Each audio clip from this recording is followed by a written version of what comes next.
Shalom saudara-saudaraku yang kasih. Hari ini firman Tuhan akan berbicara tentang jangan menjadi batu sandungan. Sekali lagi, jangan menjadi batu sandungan. Ini diambil dari perkataan Tuhan Yesus, ya.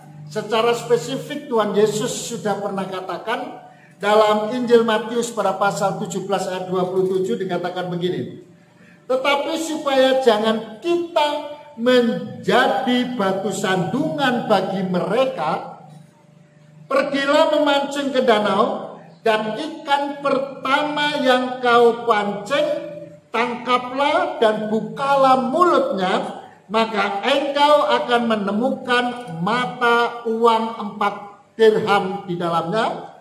Ambillah itu dan bayarkanlah kepada mereka, bagiku dan bagi kamu juga.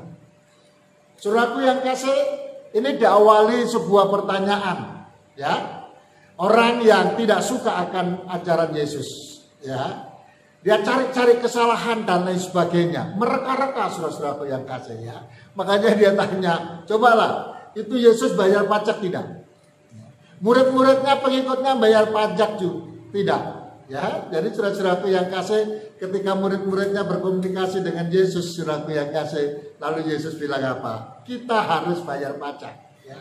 Supaya apa? Supaya jangan menjadi batu sandungan. Padahal saudara, Yesus itu punya otoritas yang besar karena dia adalah Allah, saudara-saudaraku yang kasih. Tetapi oleh karena dia menjadi manusia, tinggal di antara manusia, maka sebagai kewajiban, ya saudaraku, manusia itu harus membayar pajak, saudara-saudaraku yang kasih, ya. Maka itu diajarkan kepada murid-muridnya, sekalipun pada waktu itu tidak ada uang, saudara-saudara, untuk membayar, ya. Tapi tetap harus membayar, saudara-saudara. Di dalam Tuhan itu ada mujizat, makanya Tuhan adakan mujizat dengan memancing, lalu kemudian mereka memberi haknya, kewajibannya, ya, memberi pajak, ya. Jadi saudara-saudaraku yang kasih, tetap, ya, intinya adalah jangan menjadi batu sandungan, ya.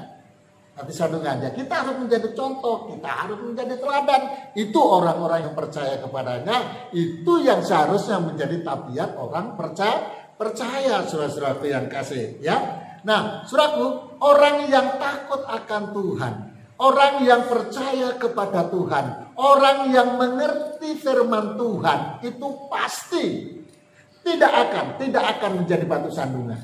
Kenapa, saudara-saudaraku yang kasih? Karena tertulis di dalam Mazmur Daud, saudara-saudaraku yang kasih, ya, pada pasal yang ke-119, pada ayat yang ke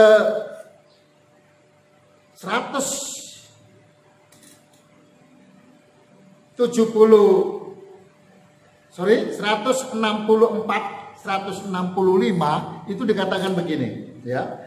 7 kali dalam sehari aku memuji-muji engkau karena hukum-hukummu yang adil, ya. Orang yang beribadah kepada Tuhan yang rajin setia, saudaraku, ya. Terus kemudian ayat yang selanjutnya dikatakan, besarlah ketentraman pada orang-orang yang mencintai Tauratmu, mencintai firman-Mu, ya.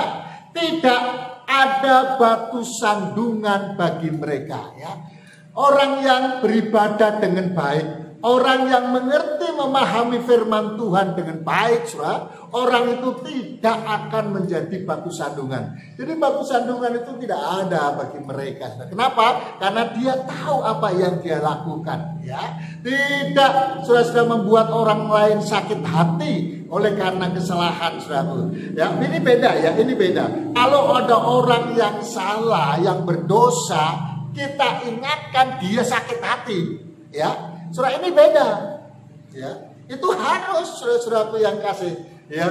Tapi kalau ada orang Kristen yang hidupnya tidak menjadi contoh, lalu orang lain jadi sakit hati, orang lain akhirnya tidak suka, saudara, ini yang dimaksud sudah menjadi batu sandungan, ya, menjadi batu sandungan, ya. Jadi jelas di sini katakan, kalau kita punya ibadah baik, kalau kita mempunyai pemahaman firman Tuhan itu dengan baik, percayalah, saudara, firman Tuhan dengan jelas mencatat tidak ada batu sandungan, ya. Nah, saudaraku yang kasih, Yesaya pada pasal yang ke-18 ya, dikatakan dengan jelas, Yeskiel maksud saya, pada pasal yang ke-18 ayat yang ke-30 sudah dikatakan begini.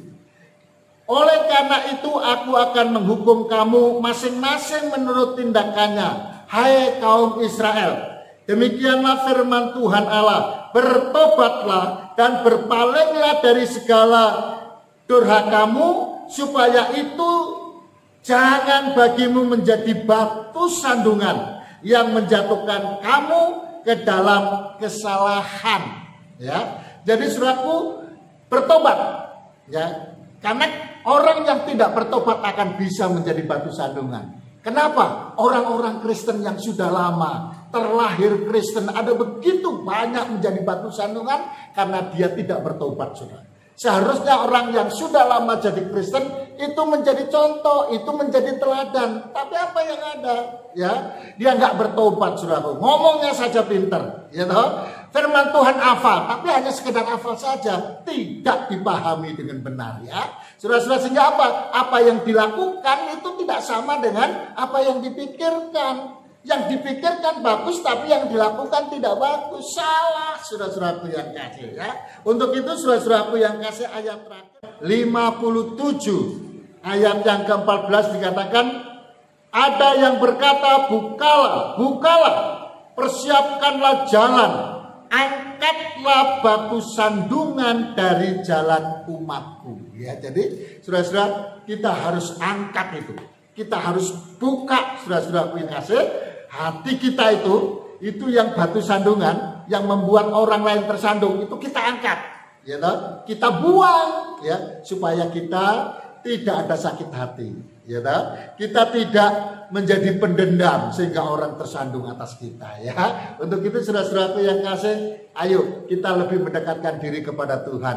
Tuhan akan memberkati kita. Haleluya, haleluya.